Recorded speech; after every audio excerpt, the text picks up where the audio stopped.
Thanks for checking out this movie review video. This is for the 1989 film Intruder, and I'm going to tell you off the bat, this is a film I'm going to be rating two ways: as a film in the pantheon of all films ever created, and as a so bad it's good film, because it is a so bad it's good film.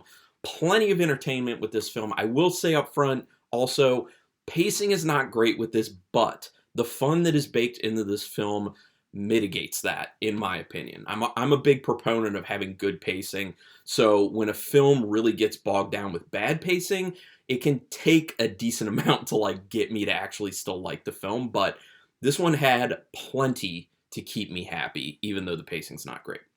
So this is directed by Scott Spiegel, who, if people don't know, was involved in the original Evil Dead films.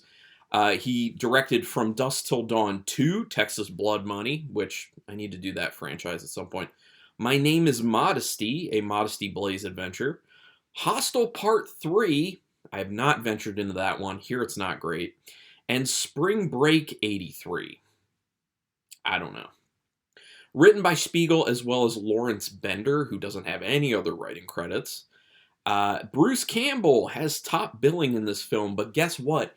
He's barely in it. He is barely in the film. But who is in the film that's a lot of fun? Dan Hicks, who's also from the original Evil Dead, which I'm going to tell you right now, Dan Hicks is my favorite part of this film. His acting is awesome. Well, Dan Hicks and the practical effects. Those are my two favorite things about this. The kills and the practical effects used for the kills, wonderful. Dan Hicks acting, I'm not going to say wonderful, I'm going to say very delightful, in the sense of it's this delicious, ridiculous kind of acting that's just so much fun on screen. So love Dan Hicks in this film. Ted Raimi is also in this, as well as Sam Raimi. So you get the Raimi brothers in roles that I kind of wish were a little bit bigger. I wish their characters stuck around a lot longer. Specifically Ted Raimi's character, as he's building on IMDb, Produce Joe. And I'm going to bring something up about Produce Joe and what I thought would have been better that had they done it with his character. Originally, this was titled The Night Crew, which obviously makes sense because it's a night crew in a grocery store. Which, by the way, good concept. I'm a big fan of films set in interesting settings. And how many films, especially horror films, can you say that you've seen taking place solely in a grocery store? Well, inside and just outside of a grocery store.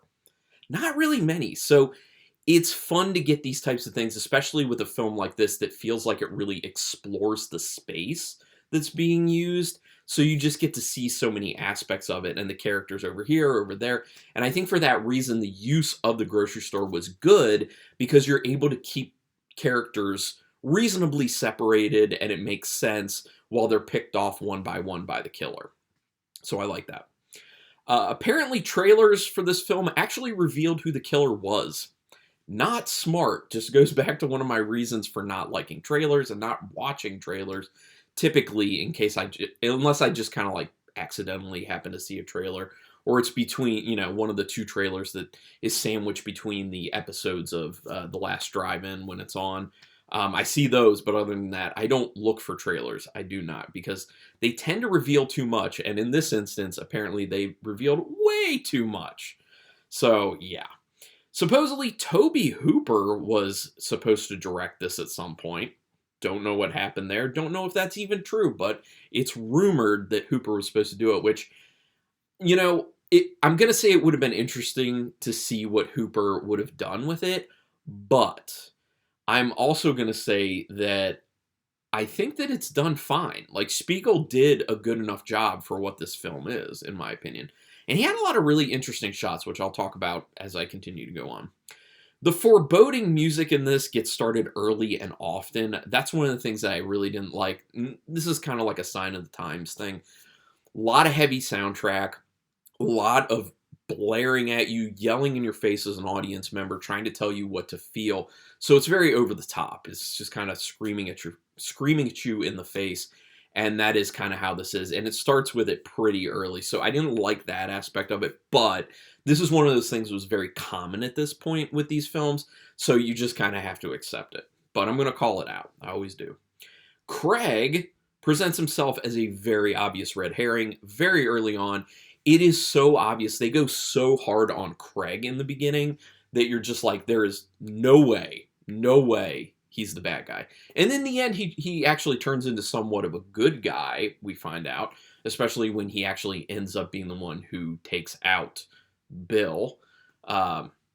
So yeah, I mean, I kind of saw that coming. I kind of assumed, well, first of all, I saw it coming that Bill would be the killer. Second of all, I kind of assumed that Craig would have some sort of redemption at the end because of how bad they made him look in the beginning, and the fact that it just becomes very obvious throughout the film that it's this big misunderstanding, because no film goes that hard at someone and they're actually the killer. Okay, well, I won't say no film, but no decent-ish film.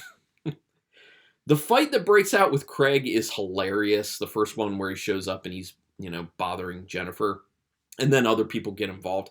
But the way it's choreographed and the way it looks, like, you can tell it's fake fighting. It looks really funny. What's even funnier, though, is that the manager, Danny, shows up to the fight, doesn't know how this fight started, doesn't know this guy, Craig, and just immediately starts punching him. Like, it's hilarious that he doesn't, like, break up the fight or try and figure out what's going on. He just immediately jumps in and starts hitting this guy. That just made me laugh. Like, I love that. And that's just one of these very small, kind of hilarious things about the film that really helps endear itself to people like myself. With how long it starts to get with everyone looking for Craig, you get a good idea this will be as a so bad it's good type film. That was my first inclination. I was like, okay, this isn't just going to be a good film. The pacing started to suffer immediately when they're taking forever walking around the grocery store looking for Craig. And then I was like, yeah, this will be a candidate for a so bad it's good rating. And sure enough, that's how it turned out. There are certain things in films like that as soon as it starts happening, it's a good indicator that it's going to be a so bad it's good film. It's literally like they're trying to waste time at that point. So yeah. When they finally kick Craig out, that's when someone else will start killing, as the store crew all think that it is actually Craig. It's one of those things where, as an audience member, you notice that the characters are so focused on Craig and Craig being the imminent threat that makes it prime situation for someone else to start showing up and killing people while they're very much focused on Craig. And then once they start finding bodies, they're still thinking, oh my gosh, Craig is now killing people. He's not just harassing Jennifer, he's taking it to that next level. And we obviously also know that the police are unbelievably inept, best indicated, and this was intentional within the film, best indicated by the whole "here's my card" incident with I forget what his name is, officer something. I don't remember, but I have it written down somewhere. But the officer who shows up, the very old one, is just like, and here's my card. And then he looks, he's like, oh wait, that's not my card. And then he pulls out another one, he's like, here's my card. And then if people notice, once he hands the card over to, I think it was Bill takes it and then turns it back right side up. So even when he noticed this is his card, he was holding it upside down and hands it to Bill upside down. So that's just supposed to show you that even if the police show up, they're so inept that it's really not going to matter. People will still be in danger. So that's the reason for that scene. Will the store being sold actually matter to the story? My bet was no initially when I was watching it, but it ends up being the entire motivation for Bill end up being the killer. I mean, it doesn't really make sense. They kind of throw it into this, like, I'm angry, so I killed Danny, but then I couldn't stop myself and I just went on this murdering spiral. Like, that's basically what it turned to. So it kind of hints at this idea that he wasn't all there in the first place, and he kind of had these violent urges, and once he killed Danny, because he was mad about Danny selling the store, he just could not stop himself. It was just, like, out of control. So yeah. It's funny how the camera moves to the side behind the metal rack before Jennifer talks about Craig being in prison. It's supposed to be a clever visual, but it actually looks just extremely hokey. That whole thing where she's like, and Craig was in jail. Right before she says jail, they just move the camera to the side, so you're looking through this metal grate, like a basket or a rack or something, and it's like she's in jail. It's supposed to be this clever thing, but I laughed at it. Like, it's very hokey. It's very like, oh, okay, here we go. The camera shot from inside the phone is very odd. And Spiegel really liked to kind of shoot in interesting ways. You can tell that they were really playing with their style, trying to figure stuff out. Probably the favorite thing of Spiegel that I picked up within this is shooting through bottles. Many times, things being shot through bottles. Probably the most prominent one that people will think about is when they were showing Bill's face towards the end, when we already know he's a killer, and it's that shot through the bottle where he's kind of just like moving slightly and it's like distorting his face in this kind of weird way. I mean, it looks kind of cool, but at the same time, like, there's a lot of weird angles and interesting, like, shooting from the bottom of a wastebasket, shooting through the telephone. It's just odd. It just strikes you as kind of odd. I mean, I appreciate the creativity, but it's weird. Pretty strong way to show how ineffective the police... Okay, yeah, that's right. It was Officer Dalton. Officer Dalton, who was the very inept police officer. I do like the scene where the camera slowly rotated with the doorknob while it was focused on Bill. That was a cool idea. Obviously, at that point, it was in the back, and that's when Craig was trying to come in the back. They're showing Bill looking at the doorknob, and they're trying to set it up like, you know, Bill's the first one in trouble. Sorry for that noise. They're trying to set it up as Bill's the first one in trouble, and therefore then he gets hit with the hammer with Craig. You're supposed to already, at this point, think that Craig is potentially the killer, so you just assume that he killed Bill. But that whole setup with showing the knob and then showing Bill and then showing the knob turning and then showing Bill and the camera turning just at the same pacing of the knob in the same direction from his perspective. So that was cool. I did really like that. I've not seen that done before too. So I do think it's funny that they keep cutting to Joe, or Produce Joe, working with the produce when something happens to someone initially. You know, they cut to him when, I think it was when he gets whacked, Bill gets whacked with a hammer by Craig, and then they cut to him again when, I think, was it when Danny got killed? I think it was when Danny got killed. Until they do that a few times, and I really like that. And I really, really think that they should have just kept that going, where they basically, every time someone gets killed, like, show it at first, because initially when they're cutting over to Produce Joe, they're not actually showing the kills, and eventually they get to that, thankfully. But show the kills and then cut over, or do the cut over before something happens and then go back. And then I feel like they should have just kept doing that for the whole film and just had Joe's character just continuing to listen to his headphones and be totally oblivious for the entire film until the very end, where he realizes that almost everyone's been killed around him and he had no clue. I thought that could have been fun and funny, but they decided not to go that direction, and therefore I was very sad when Produce Joe ended up getting killed. I said finally there was some gore to this when Dan's head got jammed onto that spike through his eye socket. That was nice. I did really like that. And that let me know, okay, here we go. There is potential for some good gore and some good practical effects. And obviously that just started coming up more, and there's some wonderful stuff. I was concerned prior to that, especially with, you know, Craig hitting Bill in the head and them, you know, going away from it, that it was going to be all, you know, no blood at all, like a made-for-TV movie type thing. Oh, and when Linda gets stabbed, you don't see that either. So I was just like, oh, I'm concerned now. But no, they rectified it. Gotta love the eyeball in the jar of olives gag, as I believe it was Produce Joe who was eating olives, and then you see there's a eyeball that happens to be floating in there. I don't know if that was supposed to be Danny's eyeball. I mean, I guess that was supposed to be his eyeball, because that's the only one I could think of that had something done to their eyeball, unless it was taken out of Jill's skull, which maybe. Tim gushing blood while the beer sprays. Fun. Really like how they set that scene up. He gets, you know, stabbed through with, I don't know, it was like a knife, machete, and it goes all the way through him and hits some of the beer cans behind him. And I just love, it's like blood spraying and then beer spraying behind him at the same time. So blood spray in the front, beer spray in the back. Love it. That should be like a phrase for some horror stuff. Blood spray in the front, beer spray in the back. It's kind of like the mullet, you know. Business in the front, party in the back. Bub's head pressing scene is fun. I really enjoyed that when he gets crushed.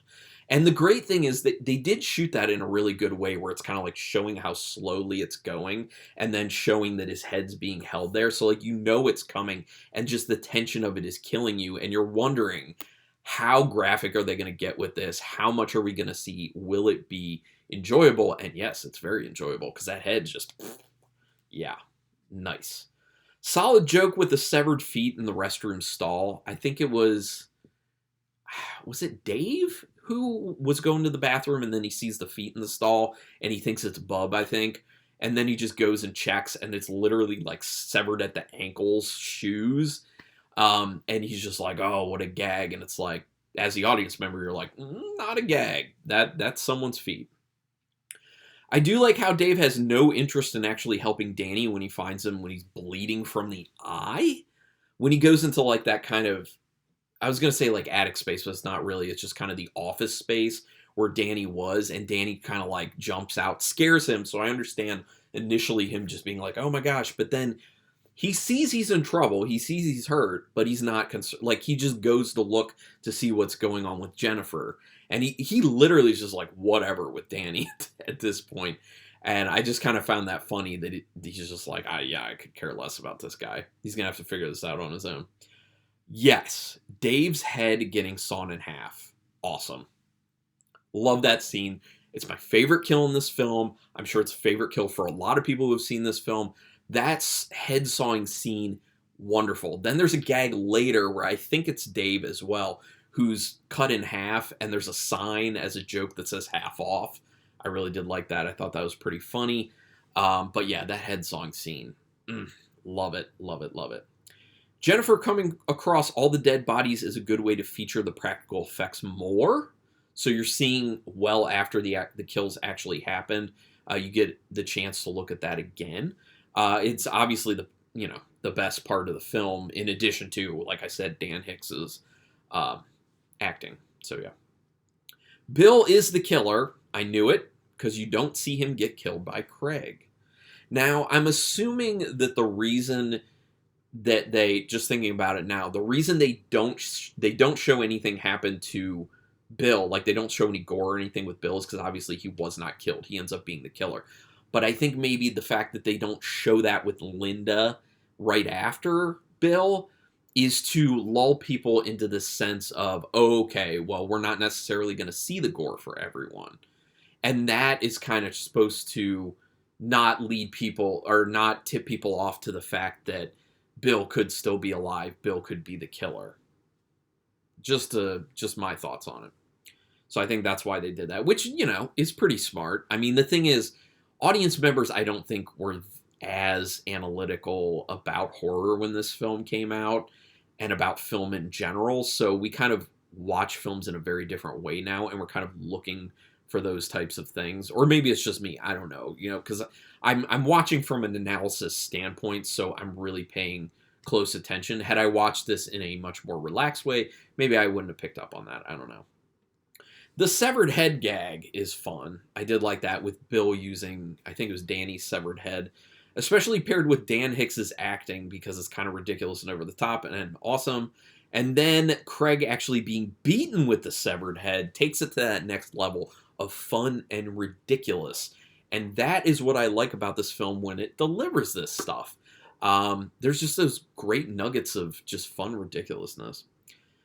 Not a bad ending with the cops showing up and thinking that Jennifer and Craig are the actual killers, but it does go on a little bit too long. I think it would have had a lot more impact if they kind of left it where, Bill is dying, the police show up and they're like, freeze, and they start cuffing him up, and then Bill basically says kind of quickly, they did it, they killed everyone, and then it kind of like ends there. Like maybe they start protesting and be like, no, it wasn't us, and then they get loaded into the back of the car and taken off. End there. But they just go on way too long with it. It just didn't have the impact that I felt like it could have if you kind of just ended it quicker. It would have had much more of this kind of like, oh no, cliffhanger, what's going to happen to them? So yeah. There are some real audio level issues in this film. Now, I don't know if it has to do with the way it was originally shot or the transfer that they used for this version of the film, because a lot of these much older films that have been discovered over the decades, they don't have the best copies to transfer over to new media. just because they weren't thought of super highly back then, and they weren't necessarily maintained in the best way to keep them as pristine as possible. So the audio issues could just have to do with the transfer, or it could have been the way it was shot. I don't know, but there's a lot of like dialogue going super low and then going back to like a normal level or too high, and it's a little tough. It's way more noticeable in the beginning of the film than it is after that. So yeah. There's a lot of super useless dialogue and scenes of people awkwardly interacting with each other. This goes to one of the so bad it's good elements. Not the greatest acting in this for the most part. And, you know, like I said, the dialogue's not great. The dialogue's not very well written. The story's not that great either. It's just, they pulled off really good kills. They had a cool location. It's got that campy ridiculousness to it. Dan Hicks' acting is really good and fun. So, yeah, it just ends up being like that. Practical effects are great in this because Greg Nicotero, Robert Kurtzman, and Howard Berger were the ones who did it. Big names in practical effects. I was going to say back then and now, but, you know, within the industry, they were big names back then. People outside of the industry, like audience members, didn't really know them so much back then. We do now, for sure, because of how prolific their practical effects careers have been. So that's why they look so good. Spiegel really liked shooting people through things and in the reflection of things. That's another thing. And I'm wondering if he kind of took the reflection aspect of it from Evil Dead, because there are a few scenes within Evil Dead with like showing someone's reflection from a puddle and shooting it straight on, or like the mirror scene with Bruce Campbell, those types of things. Or that may have been Evil Dead 2. Yeah, that may have been Evil Dead 2. But anyway, fun time. Enjoyed the film. And I said I'm going to rate this in 2 ways. So as a film itself, in the pantheon of all films, I have to give it 2 out of 5 stars. But as a so bad it's good film, I'm going to give it 4 stars. I think this is a really nice, so bad it's good film. A lot of enjoyment to be had here. And I would like to hear your opinions about this one. What do you love about it? What do you hate about it? Or are you in between? You can tell me. Give me a sentence or 2 down in the comments. Do me a quick favor though, hit subscribe if you haven't to my channel before. It really does mean a lot to me and it keeps me motivated. It is quick, painless, costs you no money, and yeah, I love it. I really view it as a way of people saying thank you and giving your thanks for liking any video I've ever had. So, but shout out to all my people who have been subscribers for a while. You are awesome and I love you. Also hit the notification bell button and then you'll know when I'm putting up new videos, which I'm doing 4 a week at this point, which I think is a good amount personally. But regardless, I really thank you for taking your time to watch this particular video. And until next time, keep it brutal.